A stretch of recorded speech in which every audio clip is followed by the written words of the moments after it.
வணக்கம். ஓட்டு போட போய்கிட்டு இருக்கீங்க தெரியுது. கண்டிப்பாக போங்க. சரி, இன்னும் கொஞ்சம் நேரம் இருக்குது நீங்கள் ஓட்டு போட போகிறதுக்கு அப்படின்னா இந்த வீடியோவை பார்த்துட்டு போங்க. அதாவது விஜயை இந்த திமுகவாக இருந்தாலும் சரி, அதிமுகவாக இருந்தாலும் சரி, இப்போ விமர்சனம் பண்ணுறது அதிமுக கூட அவங்களுடைய எம்ஜிஆர் சினிமாவிலிருந்து வந்ததுனால அவ்வளோவா விஜய் சினிமா சம்மந்தப்பட்டு விமர்சனம் பண்ணுறதில்ல. ஆனால் திமுக சினிமாக்காரன் என்ன தெரியும், சினிமா நடிகன் சினிமாவில் மட்டும்தான் இருக்கணும், அரசியலுக்கு வரக்கூடாது, அரசியலுக்கு வந்தால் என்ன தெரியும், முதல்ல அரசியல் அதை செய்ய வேண்டியதானே, இதை செய்ய வேண்டியதானே அப்படின்லாம் சொல்லி ஏதோ நம்ம மண்டையை கழுவுறதுக்கு தான் இந்த வீடியோவை ஸ்டார்ட் பண்ணுறோம் அப்படின்னு நினச்சிட்டு கட் பண்ணாதீங்க. ஃபுல்லாக பாருங்கள், உங்களுக்கு புரியும். அதாவது சினிமா சம்மந்தப்பட்ட ஆள் தான் விஜய் அப்படின்னா, நம்ம இப்போ இருக்கிற சிஎம் இருக்கார் இல்லையா, அவருடைய தாத்தா, அவருடைய முதல் வருமானம் அப்படின்றது சினிமாவுக்கு வசனம் எழுதுறது தான். அந்த சினிமாவில் வசனம் எழுதி அதோடு சேர்ந்து அரசியலும் இருந்து, ஆனால் அவருடைய முக்கியமான வருமானம்ன்றது அரசியல். அவருக்கு என்ன வருமானம் வந்துட போகுது இல்லையா, சீஃப் மினிஸ்டர் ஆகிற வரைக்கும் அவருக்கு முக்கியமான வருமானம் என்ன, சினிமாவுக்கு வசனம் எழுதுறது தான். அந்த சினிமாவில் வசனம் எழுதி சம்பாதித்த பணத்தில் தான் ஸ்டாலின் இப்போ இருக்கிற அவங்களுடைய குடும்பம் எல்லாமே அப்போது அந்த சினிமாவிலிருந்து வந்த பணத்தில் தான் அந்த குடும்பத்தை அவர் பார்த்துக்கிட்டு இருந்தார். கருணாநிதி சினிமாவில் பணம் சம்பாதிக்க ஆரம்பித்தார், சீஃப் மினிஸ்டர் ஆனார். சரி, அவரோட நின்றுதா அப்படின்னா இல்லை.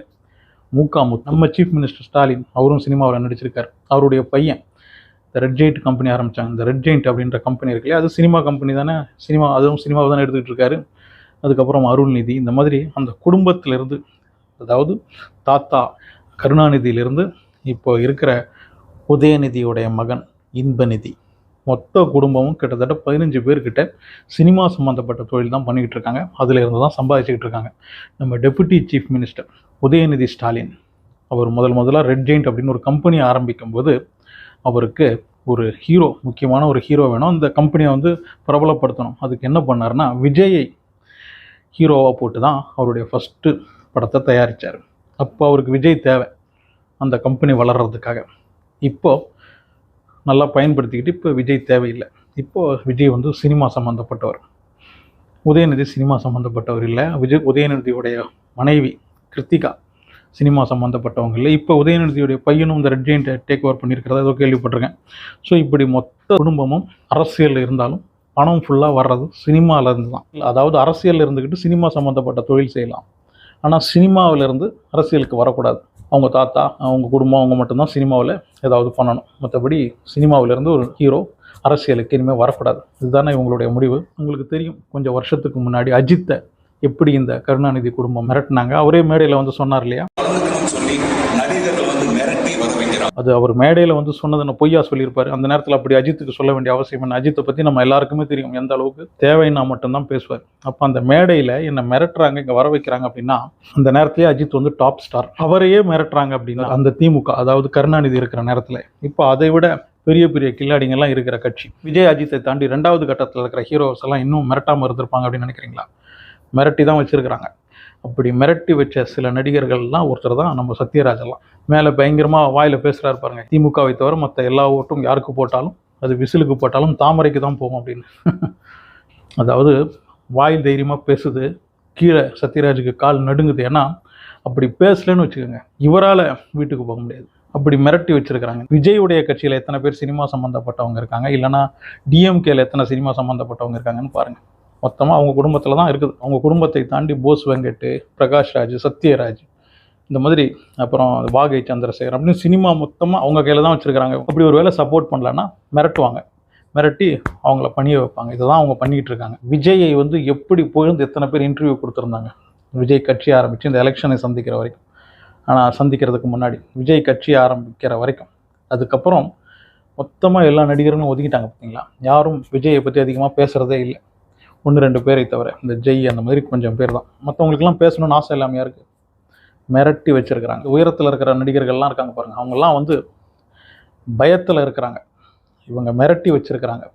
அதனால் வாயை திறந்து எதுவும் பேச முடியல. அவ்வளவு பிரபலம் அல்லாத நடிகர்கள் மட்டும்தான் விஜயை பற்றி பேசுகிறாங்க. ஏன்னா அவங்களுக்கு பெருசாக இழக்கிறதுக்கு ஒன்றும் இல்லை. ஆனால் இந்த டாப்பில் இருக்கிற நடிகர்கள்லாம் இருக்காங்க பாருங்கள், அவங்கெல்லாம் பேசாமல் இருக்கிறதுக்கு காரணம் இவங்களுடைய மிரட்டல் தான். இப்படி மிகப்பெரிய ஒரு சினிமா இண்டஸ்ட்ரியை மிரட்டி அடிப்பணியை வச்சுருக்கிற இவங்க சினிமாவிலிருந்து ஒருத்தர் அரசியலுக்கு வர்றதை பற்றி பேசலாமா? அதுக்கு இவங்களுக்கு என்ன தகுதி இருக்குது? 2024 விஜய் கட்சி ஆரம்பிக்கிறார்ல, இப்போ கிட்டத்தட்ட 2.5 வருஷம் ஆகுது. இதில் ஒரு முறையாவது ஏதாவது ஒரு விஷயத்துக்காவது விஜய் மோடியை போய் சந்திச்சிருக்கிறாரா? இந்த பிஜேபி, இந்த தாமரையின் தலைவரை எப்பயாவது போய் சந்திச்சிருக்கிறாரா? இல்லை.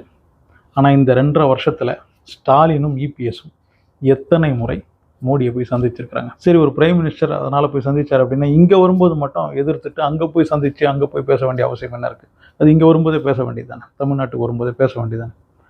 ஆனால் இங்கே அதெல்லாம் பேச மாட்டாராம். இவருக்கு வந்து தனியாக டெல்லியில் போய் மோடியை பார்த்து பேசினா தான் உண்டு, அந்த டீல் பண்ணால் தான் உண்டு. ஸ்டாலினாக இருந்தாலும் சரி, இபிஎஸ்ஸாக இருந்தாலும் சரி, டெல்லியில் போய் டீல் பண்ணிப்பாங்க. இதில் ஏதாவது ஒரு முறையாவது இப்போ புதுசாக கட்சி ஆரம்பிச்சிருக்கிறவர் வந்து மெயினாக பார்க்க வேண்டியதே பிரைம் மினிஸ்டர் தான். ஏன்னா அவங்க அந்த அளவுக்கு மிரட்டல் விட்டுருப்பாங்க. ஆனால் ஒரு முறையாவது விஜய் போய் பார்த்துருக்கிறாராம். அப்போ இதில் உண்மையிலேயே இந்த தாமரையை பார்த்து யார் பயந்துக்கிட்டு இருக்காங்க? ஸோ தமிழ்நாட்டில் தாமரையை கொண்டு வர்றதுக்கு மிகப்பெரிய முயற்சி இந்த டிஎம்கேவும் அதிமுகவும் நடத்திக்கிட்டு இருக்காங்க. ஸோ அதில் மக்களை வந்து வேறு மாதிரி பேசி, இந்த சத்யராஜ் மாதிரி, பிரகாஷ் ராஜெலாம் மோடி எதிர்க்கிறதுல உண்மையிலேயே நான் அந்த மனுஷனை பாராட்டுறேன். ஆனால் இப்படி திமுக கிட்ட போய் விழுந்திருக்கிறாரு, அதுதான் புரியல. என்ன பண்ண கஷ்டமோ. சரி, ஓட்டு போட போகிறவங்க கிட்ட ஒரு விஷயத்த சொல்லிடுறேன். 50 வயசுக்கு மேலே இருக்கிறவங்கலாம் இப்போ ஓட்டு போட போகிறீங்கன்னா கொஞ்சம் யோசிங்க. உங்களுக்கு கடன்லாம் இருக்கும் இல்லையா? கிட்டத்தட்ட 90% தமிழ்நாட்டில் இருக்கிற எல்லா குடும்பஸ்தனுக்கும் கடன் இருக்கும். ஏன்டா இந்த கடனை வாங்கணும், இதை வசமாக வாங்காமல் எப்படியாவது சமாளிச்சிருக்கலாமே அப்படின்னு யோசிச்சுட்டு இருப்பீங்க இல்லையா? உங்களை மாதிரி தான் தமிழ்நாடும் இப்போ யோசிச்சுக்கிட்டு இருக்கு. 4.5 லட்சம் கடன்லேருந்து 10 லட்சம் வரைக்கும் கடன் வாங்கி வச்சுருக்கிறாங்க. உங்கள் முன்னாடி பெருசாக பகட்டாக நாங்கள் வந்து வளர்ந்துருக்கிறோம், இதை செஞ்சுருக்கிறோம், அதை செஞ்சுருக்கிறோம்னு காட்டுறதுக்காக. நம்மளுடைய வருமானத்தை தாண்டின கடன் இப்போது இந்த திமுக வாங்கி வச்சுருக்கு. எதுக்கு? உங்கள் முன்னாடி திருப்பியும் ஓட்டு வாங்கி ஏதாவது சமாளிச்சிடலாம் அப்படின்றதுக்காக. நீங்கள் எப்படி சரி இந்த கடனை வாங்கி சமாளிக்கலாம் அப்படின்னு நினச்சிக்கிட்டு வாங்கி இப்போ அவஸ்தைப்பட்டுக்கிட்டு இருக்கீங்க இல்லையா? இதே மாதிரி தான் தமிழ்நாடு அரசும் இப்போ அவஸ்தைப்பட்டுக்கிட்டு இருக்கு. அப்போ இந்த கடன் வாங்கின கவர்மெண்ட் வந்து எந்த அளவுக்கு தத்தளிக்கும், அதை சமாளிக்கிறது எவ்வளோ கஷ்டம் அப்படின்றதெல்லாம் உங்களுக்கு தெரியும் இல்லையா? சரி, நீங்கள் தான் இத்தனை வருஷம் கஷ்டப்பட்டீங்க, சமாளிச்சிடலாம், திமுக வந்தால் ஓகே, இல்லைன்னா அதிமுக வந்தால் ஓகே அப்படின்னு மாற்றி ஓட்டை போட்டு என்ன கிடச்சிது கேட்டால் சில பேர் சொல்கிறாங்க, எங்களுக்கு பிரச்சனை இல்லாமல் கஞ்சோ கூழோ கிடைக்குது, மற்ற ஸ்டேட்லலாம் அது கூட கிடைக்காம இருக்காங்க, அதனால் பரவாயில்ல இவங்களுக்கே ஓட்டு போட்டு போகிறோம் அப்படின்னு சொல்கிறாங்க. நீங்கள் கஞ்சோ கூழோ குடிக்கிற நிலைமையில் இருக்க வேண்டியவங்க இல்லை. நீங்கள் ஒரு 10 பேருக்கு பிரியாணியோ இலை சாப்பாடோ போட வேண்டிய ஆளுங்க. உங்களை தான் கஞ்சோ கூழோ குடிக்க வச்சுக்கிட்டு இருக்காங்க. உங்களை அப்படியே மட்டம் தட்டி வச்சுக்கிட்டு அவங்க வளர்ந்துக்கிட்டு இருக்காங்க. சரி, நீங்கள் தான் இத்தனை வருஷமாக அவஸ்தைப்பட்டுக்கிட்டு இருக்கீங்க, எப்படியோ கடனை வாங்கி சமாளிச்சுக்கிட்டு இருக்கீங்க. உங்கள் பிள்ளைங்களுக்காவது ஒரு நல்ல எதிர்காலம் தமிழ்நாட்டில் கிடைக்கணும் அப்படின்னா மாற்றி யோசிங்க. உங்களுடைய அந்த ஈகோலாம் விடுங்க. நீங்கள் ஏதோ கஷ்டப்பட்டீங்க, விடுங்க. உங்களுடைய 50 வருஷம் இல்லைனா 60 வருஷம் போச்சு. உங்களுடைய பிள்ளைங்களுக்காவது நல்ல ஒரு எதிர்காலத்தை கொடுக்கறதுக்கு நல்ல விதமாக யோசிங்க. இவங்க இந்த தாமரைக்கு போவோம், அதுக்கு போவோம், இதுக்கு போவோம் அப்படின்றதெல்லாம் அந்த பயத்தில் பேசுகிறது விஜய்க்கு போச்சுன்னா இவங்களுடைய அந்த ஆட்டம் நின்று போயிடும். இவங்க சினிமாவிலேருந்து சம்பாதிக்கிறது, மொத்த நம்மளுடைய டேக்ஸ்லேருந்து சம்பாதிக்கிறது, கான்ட்ராக்ட்லேருந்து சம்பாதிக்கிறது, இதெல்லாம் நின்று போயிடும். அதுக்காக மட்டும்தான் இப்படி ஏமாற்றி வச்சுக்கிட்டு இருக்காங்க. ஸோ யோசிங்க. உங்களுடைய பிள்ளைங்களுடைய எதிர்காலத்துக்காவது ஒரு புதிய கட்சியை தமிழ்நாட்டுக்கு கொண்டு வாங்க. 50 வருஷம் நம்ம பட்டது போதும். மோடி கையில் இருக்கிற தாமரையின் இதழ்கள் தான் இந்த திமுகவும் அதிமுகவும், அதாவது இந்த ஸ்டாலினும் இபிஎஸும். அந்த உண்மையை இந்த உலகம் தெரிஞ்சுக்கணும் அப்படின்னா உங்களுடைய விசிலை சத்தமாக ஊதுங்க. உங்களுடைய கருத்தை கமெண்டில் வந்து சொல்லுங்கள். மனசுடன் சேனலை சப்ஸ்கிரைப் பண்ணி வச்சுக்கோங்க. லைக் ஷேர்லாம் கூட பண்ணிவிடுங்க.